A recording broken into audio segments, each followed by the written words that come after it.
Sinabi na huwag kang mag-iingay, di ba? Ha? Saripin ako! Huwag kang sumigaw! Ha? Huwag kang sumigaw! Pag nag-ingay ka, malilintikan kayo sa akin ng pinsan mo.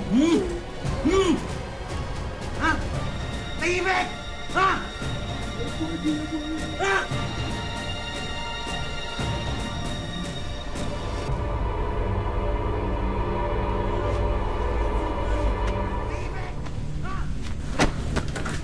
Tatakas ka ba?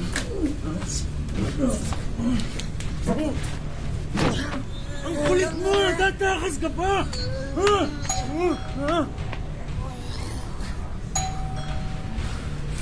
Dito.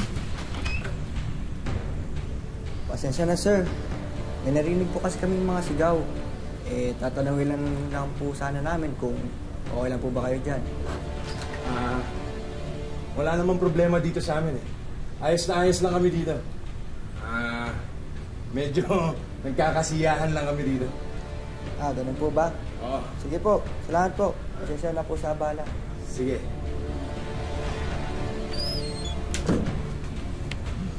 Ang ingin kasi, ha? Narinig tayo dito, ba? Kung ayaw niyong malintikan, huwag ka nang mag-ingay. Ha? Ha?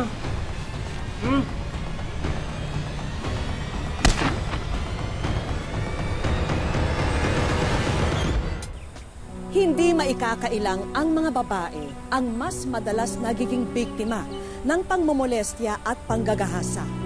Ngunit ang hindi alam ng marami, may mga lalaking nakararanas din ng ganitong pang-aabuso. At dahil sa hiya at pangungutyang dala nito, karamihan sa mga lalaking biktima ay pinipiling manahimik na lang. Gaya ng binatang tampok sa aming kwento ngayong hapon. Simula nang maghiwalay ang mga magulang ni Joshua, nakituloy na siya sa bahay ng kanyang pinsan na si Gino. Parang gusto kong maligo kasama nila. Joshua. Hi, Joshua.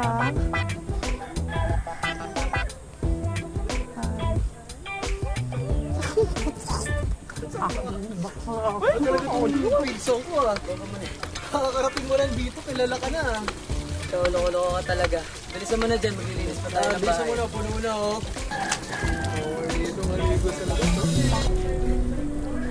Maligo dito. Ayo.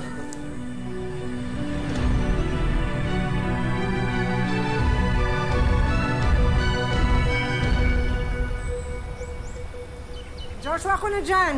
Ako po, tita ako na ho. Patapos na rin to. Nasaan ba si Gino? Gino! Gino, magtatagal ka pa ba dyan? Gino! At 30 ng Agosto sa semeteryong ito sa Binyan, Laguna, ginahasa raw ng 8 sospek ang 14 na taong gulang at grade 7 na estudyanteng si Daisy. Di niya tunay na pangalan. Linggo-linggo na lang. Ma, ano yan? Meron naman na-rape eh. Wawa naman yung babae. Kawawa nga naman talaga, no? Kaya kayong dalawa, ha? Huwag kayong gagawa ng kalokohan. Sinasabi ko yun sa inyo. Ano ba? Good boys kami nito ni Insan eh. Ito naman. Dapat lang. Naman. O sige na, baka mahuli na kayo. Pumasok na kayo. Sige na, ma. Ready na nga. Mag-ingat na yung gamit mo. Sige po. Ready ko.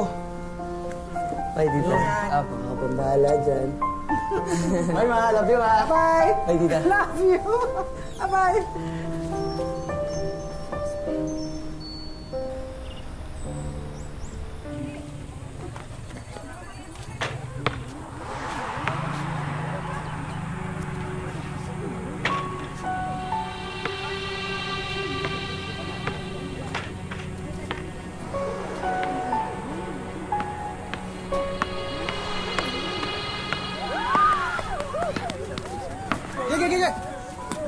Guys!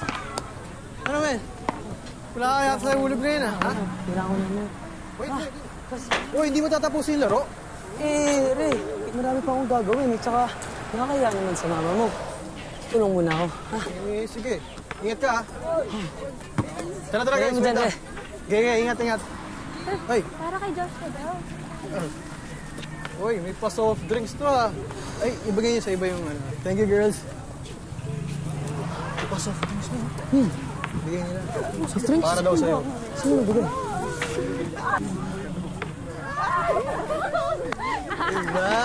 Iba tong pinso ko. Lapitin. Sige na. Lapitin. Sige na. Sasabihin ko kay tita na nagbabasketball ka. Huwag mo akong isusumbong. Opo, master. Sigurado. Opo, master. Okay. Sige.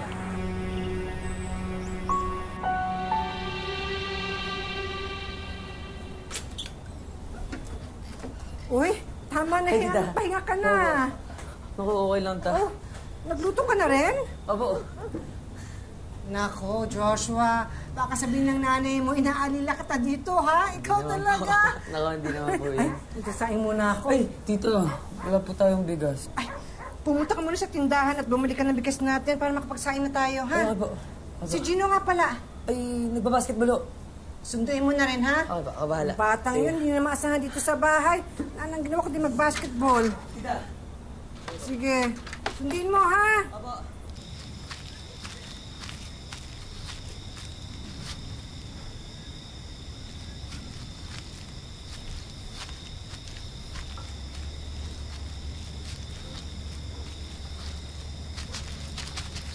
Saan ka pupunta?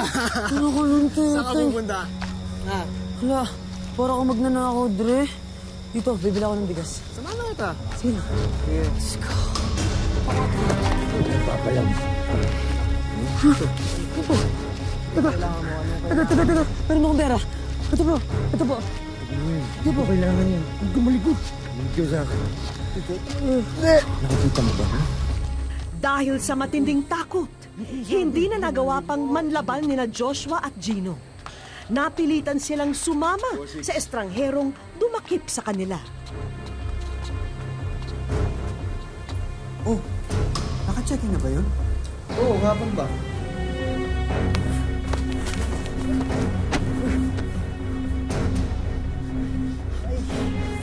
Tol, okay ka lang. Bakit mo ba kami dinala dito? Ano ba kailangan mo? Pera?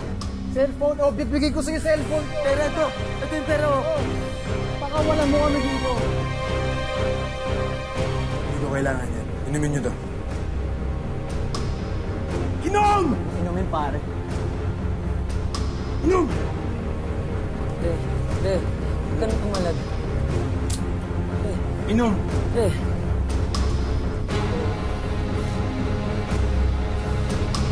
Inom! Ubusin nyo! Ubusin nyo yan! Pag hindi nyo inubus yan, malilintikan kayo sa akin. Ikaw, dalihan mo! Ano yung baso?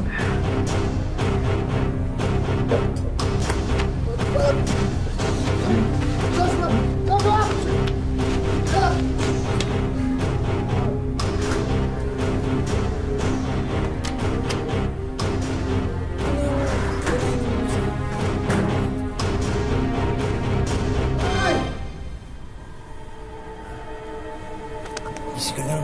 Hmm? Easy ka lang. Tulong! Ikaw! Joshua, tulong! Tulong! Gino! Gino! Gino, hindi ako makagala. Mahimik ka dyan! Mahimik ka dyan!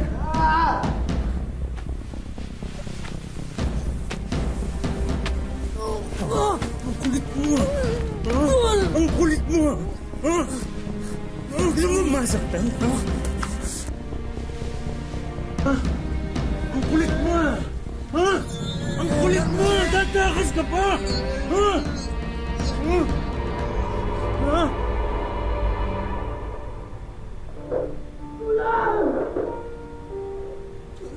Ikaw! Tulong! Ikaw ang ka sumigaw! Sinabi nang huwag kang mag-iingay, di ba? Ha? Pag nag-iingay ka, malilintikan kayo sa akin ng pinsan mo. Ha? Tahimik! Ha?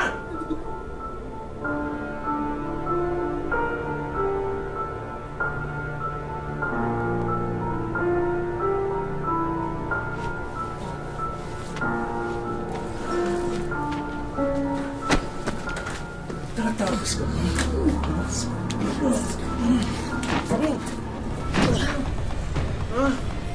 Ang kulit mo! Ha? Ang kulit mo! Tatakas ka pa! Ha?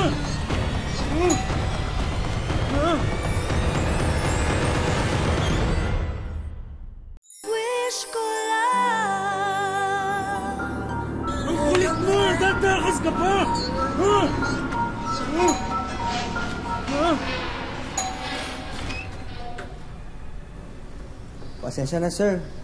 May narinig po kasi kaming mga sigaw. Tatanungin lang po sana namin kung okay lang po ba kayo dyan. Medyo nagkakasiyaan lang kami dito. Ganun po ba? Oo. Sige po, salamat po. Pasensya na po sa abala. Sige.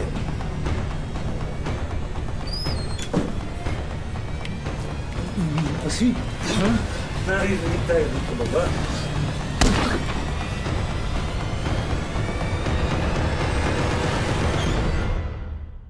Nitong nakaraang taon, naitala na mas maraming lalaki kaysa babae na nasa edad 13 hanggang 24 years old ang dumaranas ng sexual na karahasan. Patunay lamang ito na hindi nag-iisa si Joshua sa malagim niyang pinagdaraanan. Nakailang text at tawag na ako sa anak at pamangkin ko pero hindi sila sumasagot. Pumunta na rin ako sa mga kaibigan nila pero wala sila doon. Diyos ko, tulungan niyo ako. Kalma lang po, Mrs. Ay, paano ako kakalma? Nawawala ang anak at pamangkin ko. Ay! Alegros, nandito na po yung anak niyo. Saan? Saan? Saan? Ay! Gina! Nasha! Tulungan niyo sila! Ano nangyari? Ano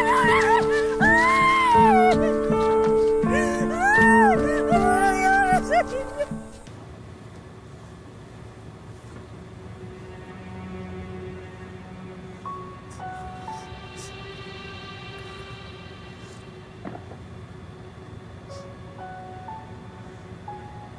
Anak, sabihin niyo kasi sa akin kung anong totoong nangyari.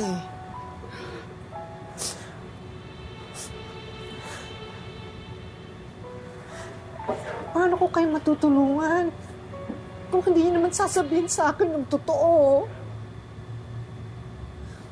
Joshua! Mrs., pwede po ba kayong makausap? Apo, Base po sa tests na ginawa namin, may nakitang amphetamine sa sistema ni Joshua. Pareho po silang nag-sustain ng multiple physical injuries. Paano po nangyari yun? Hindi naman po nagdodroga si Joshua. At saka, ano pong injury? Mrs., wag po sana kayong magulat pero sa pagkakasabi sa amin ni Gino, sila raw po ay naabuso.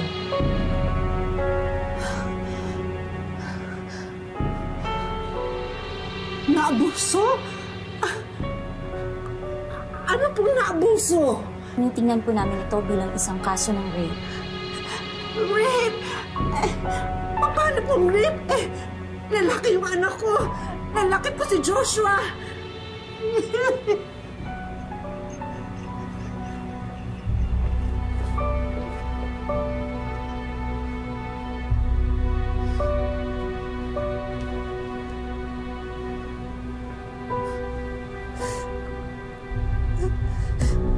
Totoo ba?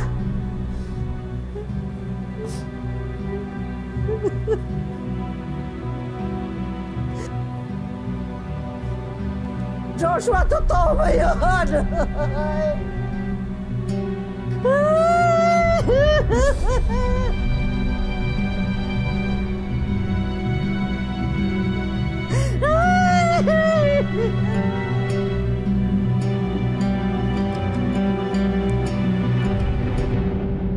Dumaan sa depresyon, galit at pangungutya si Joshua. Kaya ang mundo ng binata ay pansamantalang naantala.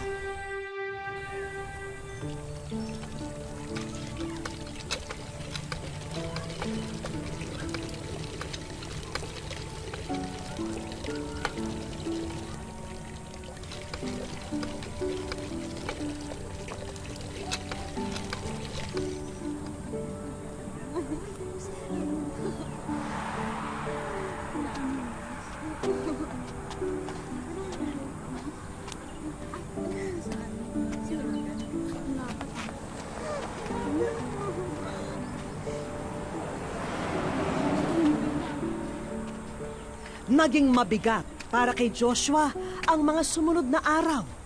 Nag-iba na kasi ang tingin ng mga tao sa paligid niya.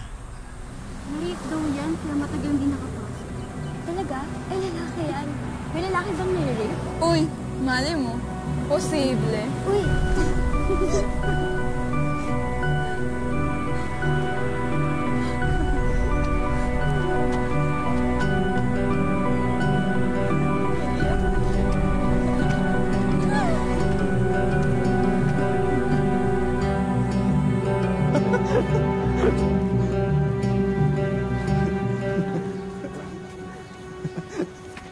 Ako ba pinag-uusapan niyo, ha? Teka, inaanak ko ba namin? Nagkakasiya lang kami dito, ha? Tuloy, parang ako yung pinagtatawanan niyo, eh. Boy, umuwi ka na. Palamig ka na lang ng ulo sa inyo. Oo nga, umuwi ka na. Baka mamaya maghahasa ka pa. Lalakoy ka pa naman. Ano sabi mo? Uy!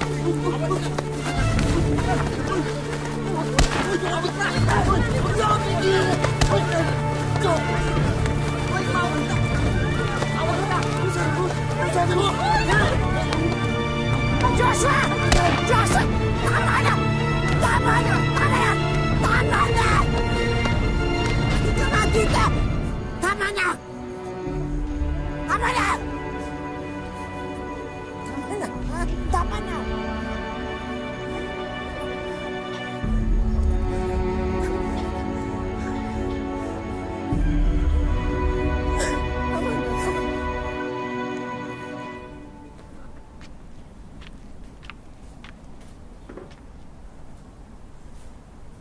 Ano bang nangyayari sa'yo?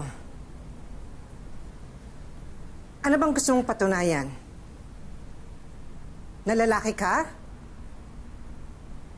Sinisira mo lang yung buhay mo sa pagpatos sa basagulero na yon. Hindi pa po ba sira?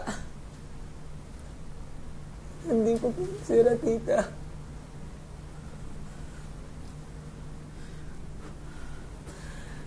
Joshua.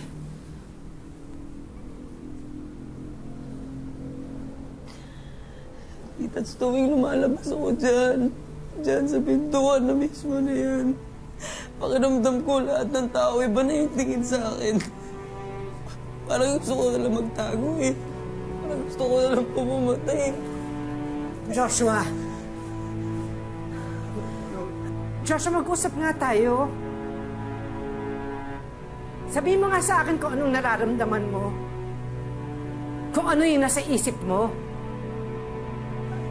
Let na po ang tingin sa sarili mo. Parang hindi ako tunay na lalaki, tita. Hindi ko man na napagtanggol yung sarili ko doon. Halika nga. Tumingin ka nga sa akin. Anak. Tita. Alam kong mahirap gawin. Pero wag mong hayaan na diktahan ng isang pangyayari kung ano ka at kung sino ka. Dahil hindi naman habang buhay na biktima ka. Magpakatatag ka lang. Magpakatatag ka.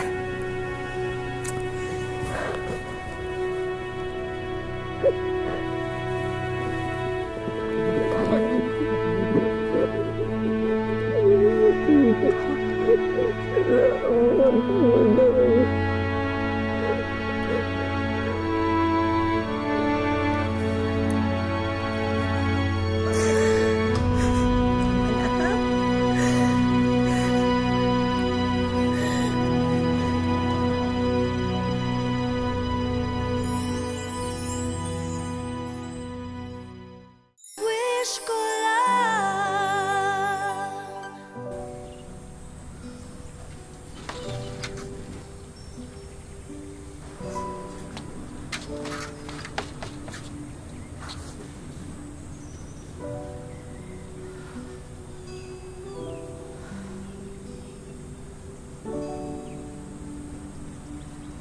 Minsan, nakakwento ni Mama yung yung nangyari sa'yo kanina.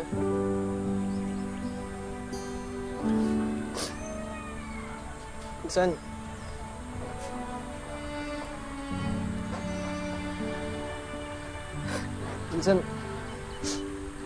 Insan, sorry. Sorry kasi iniwasan kita. Wait. Pag nakikita kita, di ko maiwasan magalit sa sarili ko. Inaya akong babuyin ka nung siraulong lalaki na yun. Minsan di ko maiwasan sisihin sa sarili ko eh.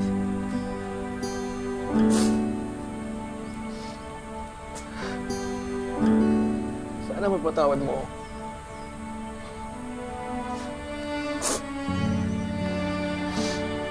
Alam mo, parang ba't humingi ng tawad sa akin, Tol? Parehas lang tayong biktima, men.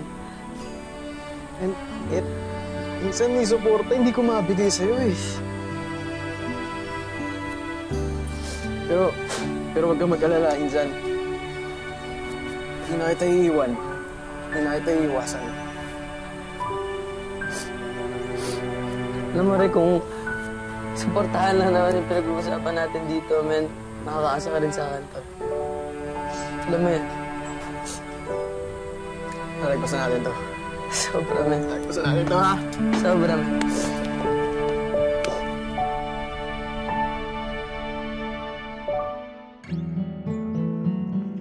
Mula Tuguegarao, nasa isang bayan na sa Batangas, naninirahan si Joshua. Mas pinili niya munang makipisan sa bahay ng kanyang ate dahil sa matinding takot na balikan siya ng taong nanggahasa sa kanya. Disente naman po siyang tignan, tapos yun lang po yung titig niya lang po sa akin. Hindi po mawawala yung titig niya sa akin hanggang hindi po ako makaalis. Masakit po noon kasi panay bugbog niya sa akin kung hindi ko po sinusunod yung mga gusto niya. Sinusuntok niya po ko, sinasabunutan, sinasampad, sinisikmuraan, ganun po. Tapos yun po yung kutsilyo niya po, tinututok niya po sa may leeg ko. Parang demonyo po talaga siya kasi yung mukha niya eh. Parang wala po kasi siya sa sarili niya, kasing expression po ng mukha niya. Akala ko po noon ay mamamatay na nga siya kasi yung ganun nga po ang nangyari sa kanya. Tapos yung tempo na yun, parang gustong-gusto ko na pong umuwi at parang gusto ko pong magiganti sa gumawa sa kanya. Kaya naman ang dating masipag at masayahing Binatilyo, animoy tinakasan na ng sigla matapos ang insidente. Bukod sa pinili na niyang magkulong na lamang sa bahay, nagdulot pa ito ng matinding paranoia kay Joshua. Simula po nung ganun po yung nangyari, wala na po, parang marami na po akong nasisira sa bahay namin kasi natatakot po ako, ganun. Tapos hindi na rin po ako yung tulad ng dati na lumalabas kahit sa harapan lang ng bahay namin, hindi na po. Kasi natatakot po ako na baka nasa labas lang siya tapos papatay niya po ako. Sa ngayon, naging therapy ni Joshua ang pagluluto. Malaki raw ang naitutulong ng pagiging abala niya sa kusina para maging kalmado siya. Dito rin namin nadiskubre ang isang lifelong dream ng Binatilyo. Yun po yung maging chef, magluto po. Bata pa lang po ako, mahilig na akong magluto, mag-eksperimento ng kung ano-anong ulam. Ganun pa man, tanggap naman ni Joshua na hindi magiging madali na abutin ang kanyang pangarap. Alam ko po na ang pagiging chef ay pinag-aaralan din po, pero sa ngayon wala po akong kakayanan na makapag-aral. Dahil din po sa hirap ng buhay. Ang bawat araw na lumilipas sa buhay ni Joshua ay proseso raw ng paghilo ng isang malaking sugat sa kanyang pagkatao. Bagamat may mga araw na sadyang pinanghihinaan na siya ng loob, nananatili ang kanyang pananalig na darating ang araw na aayon ang lahat sa kanyang pinapangarap.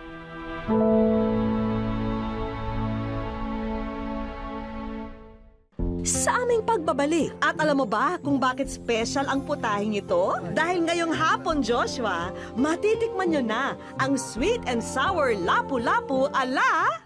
Wish ko lang.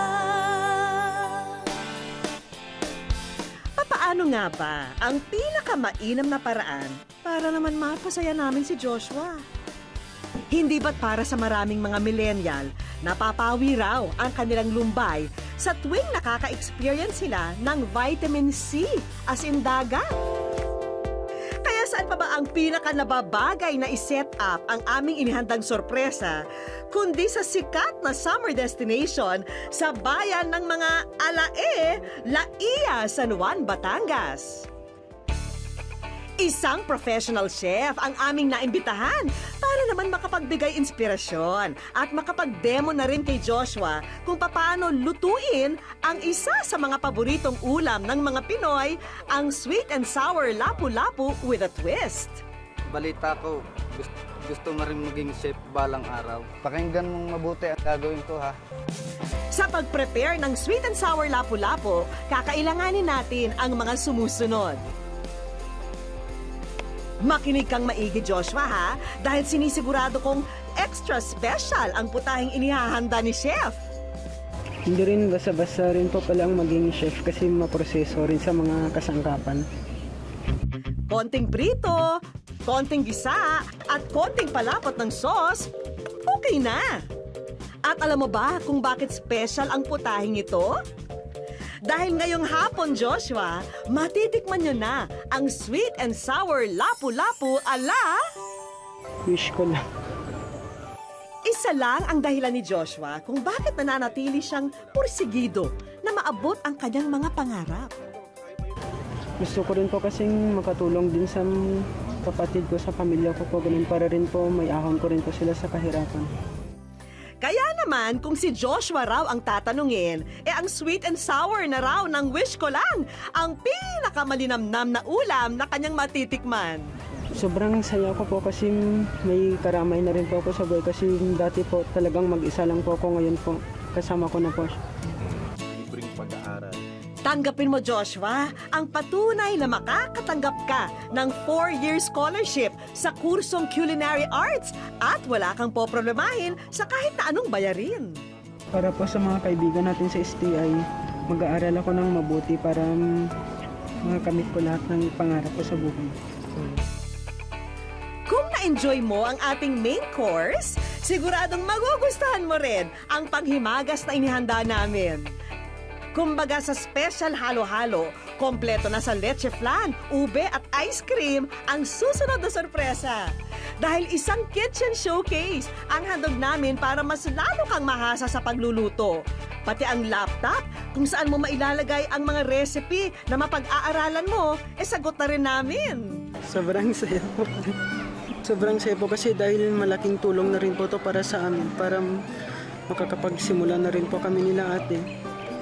Masayang-masaya din. Nakikita ko na po na masaya din siya. Para sa akin, masaya na rin po ako. Sana matupad niya lahat ng pangarap niya. Kasama na sa ating kapalaran na minsan ay maging mapait ang buhay. Pero huwag din nating kakalimutan na nasa ating mga kamay rin ang tamang timpla upang maging mas masarap ang ating buhay kasama ang mga taong pinakamamahal natin. Ngayon po handa na po akong kalimutan lahat ng mga bangungot na nangyari sa akin at handa na akong harapin ang pangarap. Walang pinipiling kasarian ang pagiging biktima ng pang-aabuso at karahasan. Layunin po namin na bigyan sila ng boses at suporta nang muli nilang maharap ang kanilang buhay na may pangarap at pag-asa. Magandang hapon po mga kapuso. Ako po si Vicky Morales at ito po ang Wish Ko Lang.